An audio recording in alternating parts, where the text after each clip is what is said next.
Hello and welcome to the Happy Hour Hustle podcast with our host, Kim Bodie. I am absolutely thrilled to be chatting with you. Principal and fearless leader of 834 Integrated Communication. On this podcast, you're going to learn a lot about a lot, like public relations, marketing, digital, and advertising. That's a nice way of putting it. Forgive us if you hear some dogs in the background. We are obsessed with them, and there is a medium-sized pack at the office at all times. Fantastic. So grab a glass of wine, preferably one with ice in it, and learn a little something today.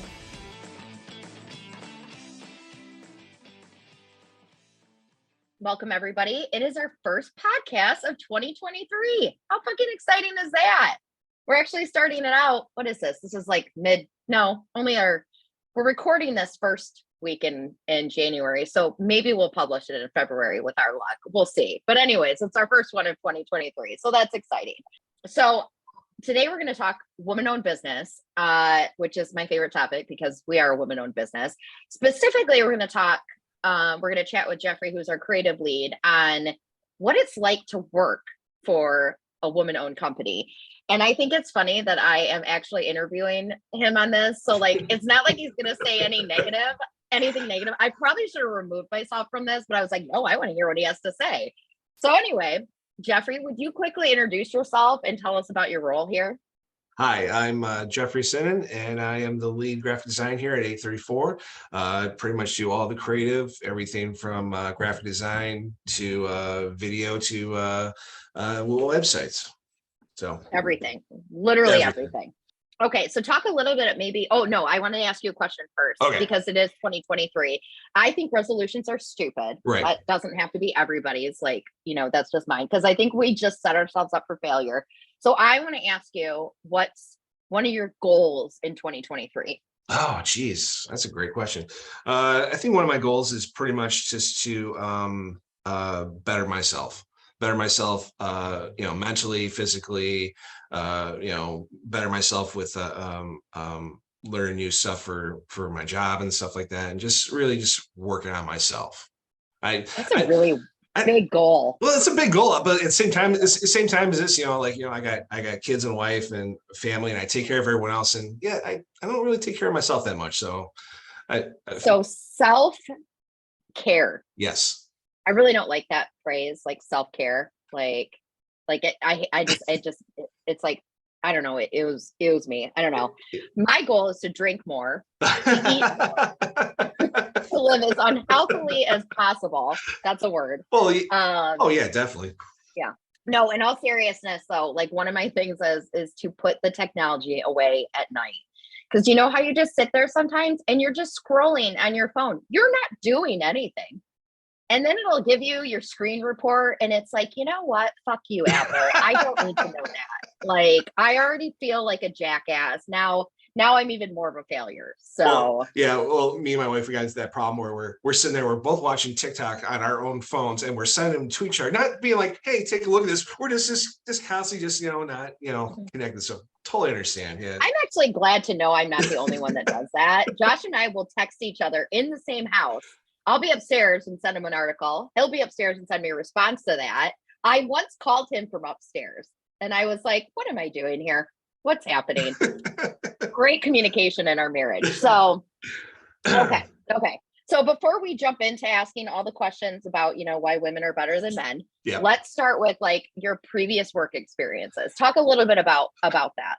Tell kind of a broad overview of your career. Okay, so I've worked for almost 18 years in graphic design. I've worked for mostly businesses where they're small businesses and stuff like that, where the owners of the company feel that it was okay to put their wife's name as owners of the company and say it's a women-run business, but then again, he was calling all the shots, and kind of crazy thing is all my previous work experiences, that was what was going on. When I started working here, I started noticing something. For one, I'm actually working for a woman-owned run business, and the fact is that, wow, you guys don't really need to do the benefits and everything like that comes from it, and yet there's men out there that are running their companies, taking all the benefits, and then just being jerks about it in the long run, and in their old school way of thinking, like, well, if women can have it, I can have it too, type deal. And they don't understand that they have all the benefits already, Yes. you know? Yeah. What I think is funny about that is we're not even a designated woman-owned small business. Like, we haven't even pursued that certification, because I'm like, I am woman-owned. Do I need to shout that? Yeah. That's like a white man being like, I'm a white man. We Yeah. all know. Right. We know. Right. Like, so we actually this year, Lo, we decided to do it because everyone, you know, after 15 years, we thought, well, why not now? So I do think that's funny, because that's like not something that we've ever done. Because I just always thought it was kind of silly. But, you know, we do a lot of work in kind of the defense industry. And I think that is something that people look at and say, hey, that's important, which is really cool. But it's never something we've used to get ahead. Yeah. And in all my past experiences is that's what they do, is like they rely on them going out there and getting stuff. Yeah, they want to take advantage of all the benefits for themselves, so it makes it a lot easier for them to go out and get the jobs. So instead of actually putting, you know, foot to pavement and getting out there and actually, you know, working hard, you know, they're, you know, like they're at the point where they're just like, oh, you know, my daughter lives in Hawaii and I got to send her money and stuff like that. But don't worry, Jeff, your paycheck's going to be coming soon.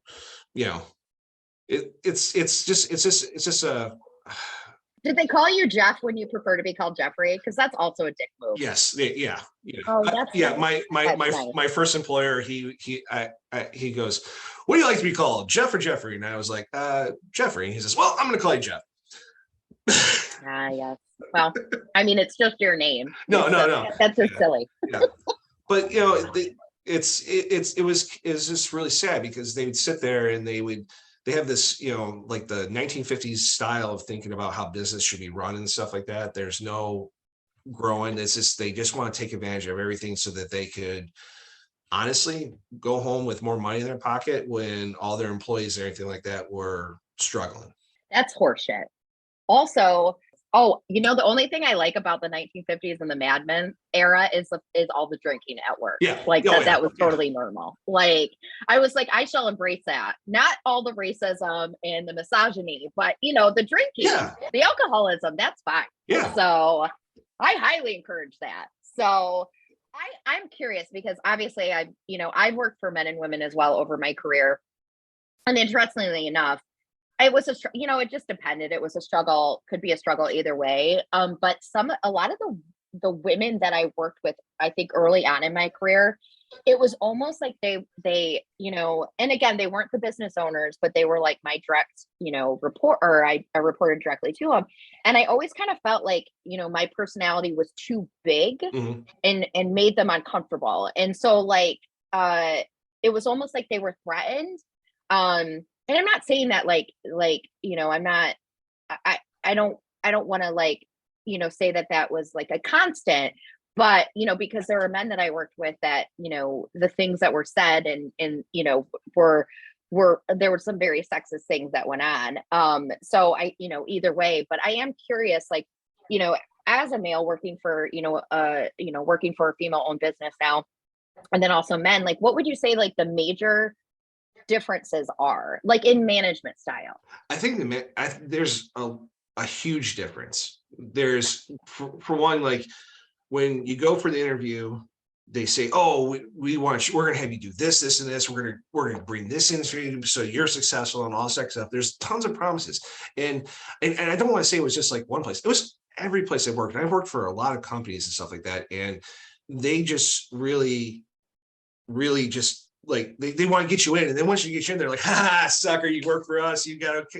your paycheck and everything. But then starting to work here and stuff like that, for one, it was a huge change. It was a 180 on how business is done and stuff like that, to the point where I sat there and I was just like, oh my gosh, like what have I been missing my whole entire life? But like the fact is that when I say, hey, I would like, for example, I brought this up, that this is a topic that's been kind of weighing on me, because ever since I started working here, I feel like I was helping the problem, you know, by working for these men who are just, you know, taking advantage of all this stuff, to the point where, like, now I started working here, I'm like, oh my God, what have I been doing, like I feel like I've been working for other places, but like when I say, hey, I had this idea, boom, everything runs into place. Every time I say, hey, I have an idea or all this kind of stuff, it's not run by like, you are not like, like controlling us. And there is a lot of control with male dominant, bosses and stuff where they're like, well, it's my opinion, nothing. You can come up with all these great ideas. And they sit there and go, too much money. Who cares? But working here, it's pretty much like, yeah, what do you need to get done? What do you need to be successful? Like there's more of that aspect here than there is out there with a lot of male run businesses. I would say if I could give an example of it, it would probably like our previous graphic designer had he wanted a desktop, and so we had this like massive desktop like computer, like, and then you came in and you're like, this is all great and everything, but do I have to be chained to my desk? Please don't mind the 8 dogs behind me losing their absolute fucking mind. So yeah. Woo, I bet there's not a male boss that has this many damn dogs. Anyways, and we were like, well, and you never said anything about it. And I would see like on Mondays and Fridays when we would like have work, we worked from home, you would always be in the office. And I said to you, like, don't you want to work from home? And you're like, well, I don't really have the, like I don't have the equipment to do that. And so we were like, well, then we're going to get you a damn laptop. I think like you tend to, and I think a lot of, and not just you, but I do think that a lot of people based off of like, previous work experiences, they tend to silo themselves or feel like they can't ask for help because when they have asked for help in the past or been transparent or vulnerable, it hasn't turned out the way that it should. No, you can't really show weakness in a certain part. It's pretty much like you just have to put your head down. You have to get the job done. Doesn't matter what the problem is or anything like that. You just have to get it done. And it's just like, well, hey, like one of my previous jobs, hey, why don't you do this video for this client? Okay, cool. I need this equipment. No, just shoot on your phone. Okay, well then I need this editing software. I need, access to this kind of stuff. No, too much money. I want to make money on this deal. Just do it. Yeah. Figure it out. No thanks.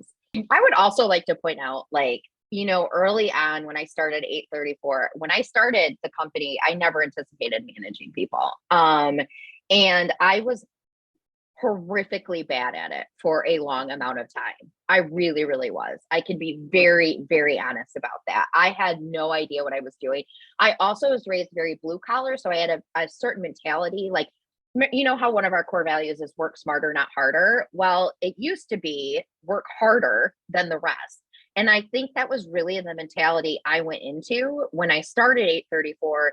And then also when we had employees for the longest amount of time, or when we started having employees, and I failed miserably at managing people. I really did, and I wish sometimes I could go back and like gather some of those past employees and, just say like, I'm sorry, I failed you. I really, really am, like I didn't know any better. That's not true. I feel like I should have. But anyway, the point is, I think to be a good manager or a leader is you have to admit that you really have screwed up in the past or that you made these mistakes and then figure out how to do better. I mean, there's a reason that we have, Amy, our HR and finance manager on board, because she can consistently be a touch point for you guys. Whereas like, as I just know that's not something that I can give. And it's not that I don't want, I just like, as somebody who's like the entrepreneur, we're not really like, it's not like anybody taught us how to manage or anybody taught us how to like, it's just like, it's something that's very hard. I compare it to like, so we run for the entrepreneur operating system. There's a visionary role and an integrator role. The visionary role is very much like the creative, and they're kind of like, now I have aspects of the integrator role, which is like very structured and like organized. Like I organize things to death, but like, that doesn't make me a good manager. The thing is like, it's okay. It's like, how, my grandfather told me, like when you go for a job interview and stuff like that, you dress nice, you wear the tie, you wear the full suit and stuff like that. And then when you get the job, you're loyal to that company, no matter what. And honestly, like, yeah, that stuff got me the job. But then at the same time, that really did not help me. It didn't help me at all because the way that then that's pretty much like you're mine. Like to have a boss pretty much like you're my employee, like you're mine, instead of like Yep. a team. We work together, all this other kind of stuff. Like you, like instead of like saying you're mine, you help this company, and it's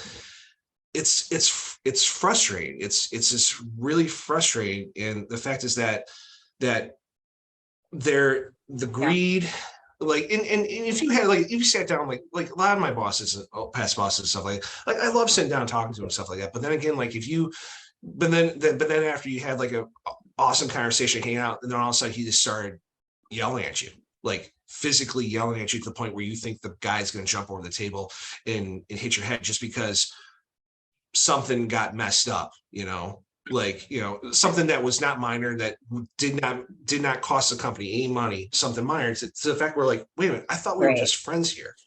And then it's not that. Here it is we hired you for your talent, we hired you for your vision, we hired you to help this company succeed and stuff like that.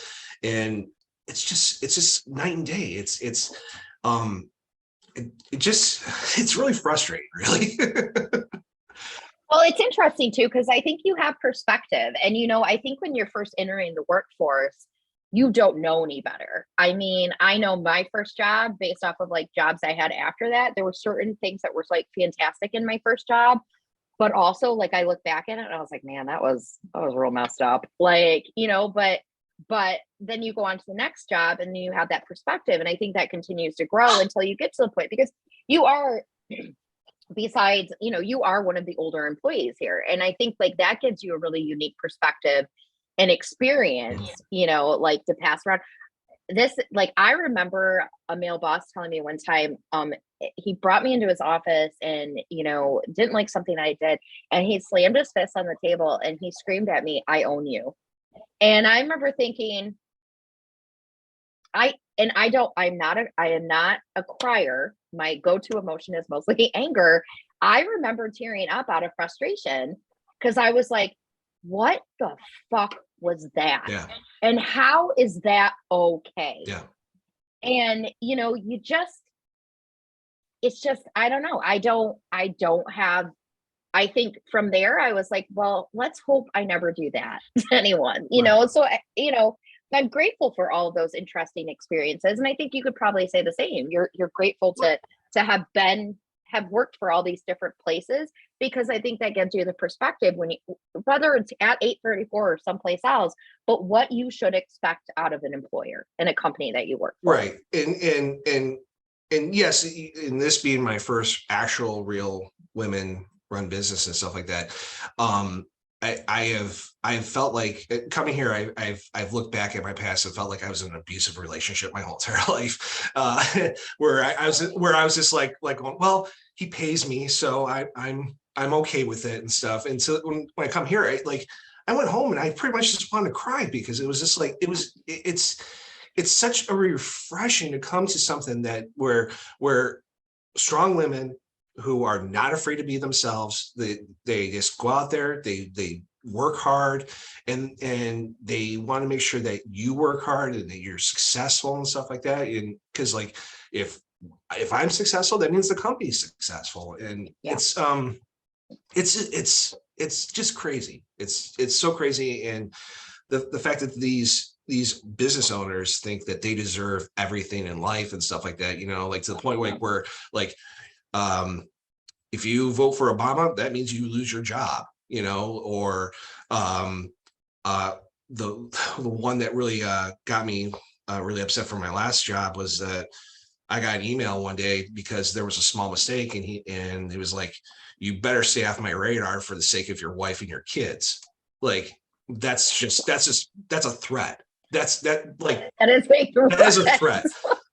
And I pretty much printed that email off right away, because I'm like, because like I'm glad we're kind of working at home right now, because if I was in the office right now, I would probably be losing my job or going to jail, because you don't get to threaten my family. You can't do that. Like, and then they just think that they rule, that they are the kings, and that they are the, it's a dictatorship.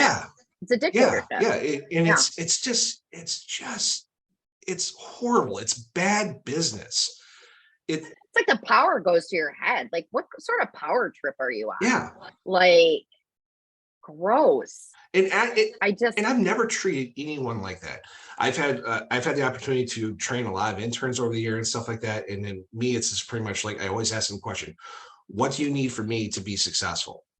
And then when I came here and I saw that that was one of your guys's, you know, beliefs and stuff like that, and how you run the business, I was like, oh my gosh, I can't believe I actually found a place. You know, like I and I'm not blowing smoke up your ass. I really feel like I've hit the lottery. I feel like I really put in my dues, my time to learn and become the graphic designer that I am today, to the point where I'm actually working for a business that I want to get up in the morning. I want to come in. I want to work. I want to succeed, and I want to make this business better, you know? So I think that's all, as an employer, I would think, I mean, I guess, I don't know, I guess that's our goal, is that's what I want, is I want all of you to come to work excited to do your job. Yeah, there's going to be stressful yeah, days and anxiety ridden days. And that's just like, whether you work in an agency, whether you work in a corporation, I just think that's kind of, it all comes down to kind of how you handle it. But you also have to work for a place that wants you to be you, yeah, that truly accepts you for you, and like allows you to grow. Like, I would prefer, and I say this to you guys all the time, I want you to blow shit up. yeah, Like, if it's not working, let's fix it.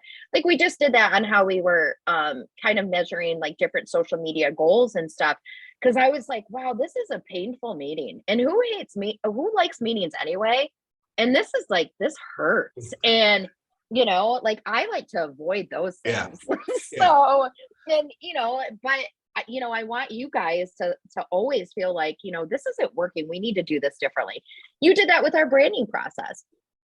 You came in and our file, like how we organize our files, which is so funny because, you think creative, you don't think like super, like you're not thinking, oh, you're going to be super structured and but I mean, it was like, you were like, this needs to be fixed. And you were like, you stepped in and fixed it. And that's what, I don't know.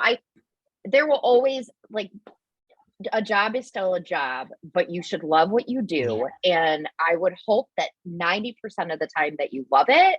And the other 10%, you feel empowered to come forward and say, like, this isn't working for me. This is what I'd like to see change. yeah, And I think if you work, regardless if you work for a male or female, or, like, a they, them, or whoever, like a robot, I don't give a fuck. Like, it should be, like, it should always be people first, because what the hell are we doing if not that? right, Like, and I know, like, I'm going to get shit wrong. We're all human. We're all going to make mistakes. I'm going to screw up. I'm going to, like, one of my commitments is like, hey, I have an idea. Why don't you stop, pause, reflect, and then respond, right, instead of getting angry and firing shit off, which I tend to do.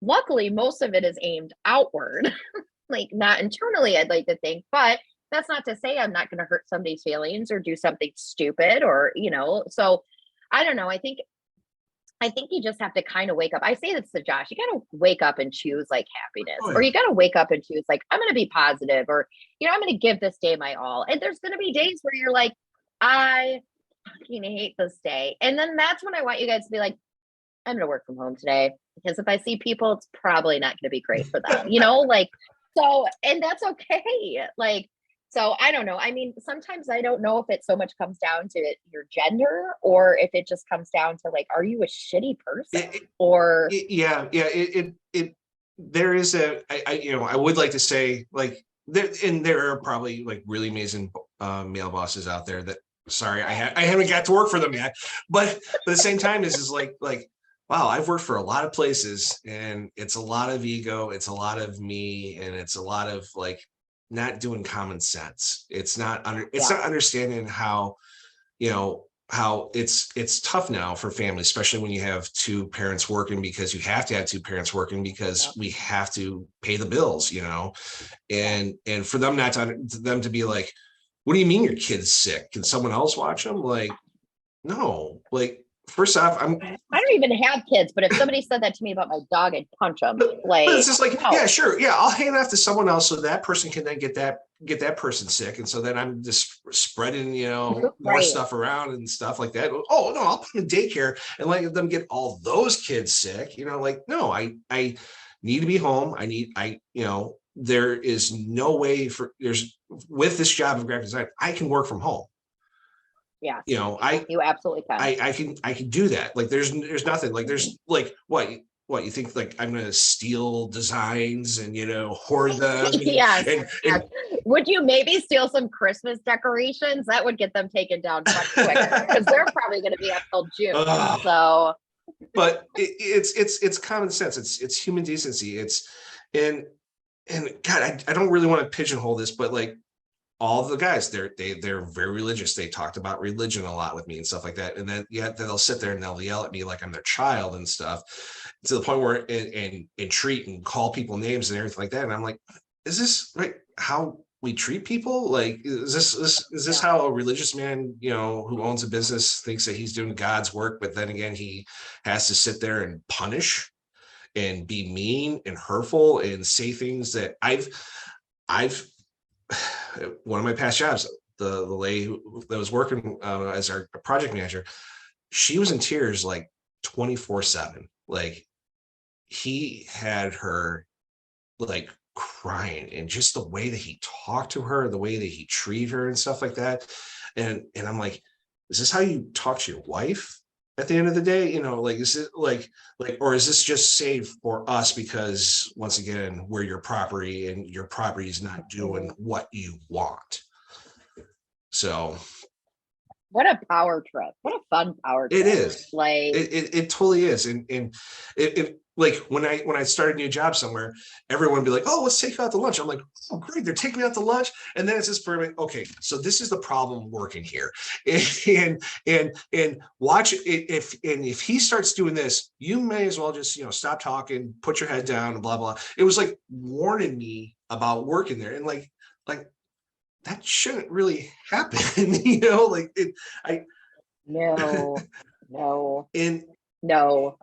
And then, and kind of go back to, like the benefits and everything like that from, women run businesses and stuff like that, like I had a boss who was like going like, yep, stolen their job for another lady, like, I'm like, geez, oh, Pete's like, okay, I understand competing and everything like that is part of the business, especially when you're going out there and trying to get contracts, but you don't have to actually say, I just beat a lady out, even though you're like, well, but isn't this a women-run business? Oh yeah, but it's only the Mrs. name, and she doesn't really come in. And the fact that they refer to her as the Mrs. is something like, yeah. You know what I think? Going back to what you said about like working for these bosses or these business owners that like were like religious. I think what's interesting is you can, if you have to declare your Christianity or declare your beliefs, then that to me is already a red flag, because the way you live and the way you treat people should speak volumes enough. You should not have to say it. If you have to say it, then probably you're not doing it or living it. Yeah. And I always find that so interesting because, one of my things is the way you treat a server. Like and people will be like, well, I worked in food service, so I understand. Well, I did, and that's not true. I was a dietary aide at a nursing home, but I don't think that really counts. Neither here nor there. My point is, it's just human decency. Like, just don't be a dick. They're getting paid like $1 an hour to deal with you. Like, and then you're gonna like give them 50 cents or some bullshit like that because you didn't deem the service good enough. That's why like countries overseas that just, or overseas, like where there's no tipping, or there's no, like, they get paid like a decent wage. America's not the place for that, for tips, for you to live off tips, I'll tell you that. But my point is I think, the way you see people treating other people is a really good judge of character. And yeah. And that's just a damn life lesson. Like, I feel like we all know that that's common sense. But, well, okay, on a lighter note, what is one of the favorite things that you've done here since being hired? Like, whether it's a project or maybe project and then like I don't know, more fun. I think the one thing is Dunes. Doing work for them has been very fun. It's been making me very creative. It's the point where like I have a dark sense of humor a little bit, and kind of put like that kind of sense of humor into their designs and stuff like that for these, sexy guys on the posters and stuff like that, and making jokes like, I'm gonna turn off the lights while I cut out the banana hammock around this one guy's crotch and stuff like that for this one poster and stuff. It's fun, and plus like I'm doing something for a community, and that right there is really rewarding, especially that I'm helping them promote. One other thing that you love. I love how we do a lot of stuff for the community here. And Lights on Crescent was probably one of my second favorite projects to do here. That design, the logo, all the stuff for that, it was great. So Okay, so everyone, thanks for tuning in. I'll see you on the download, and also please work for a woman-owned business. This is just normal. It's normal, folks.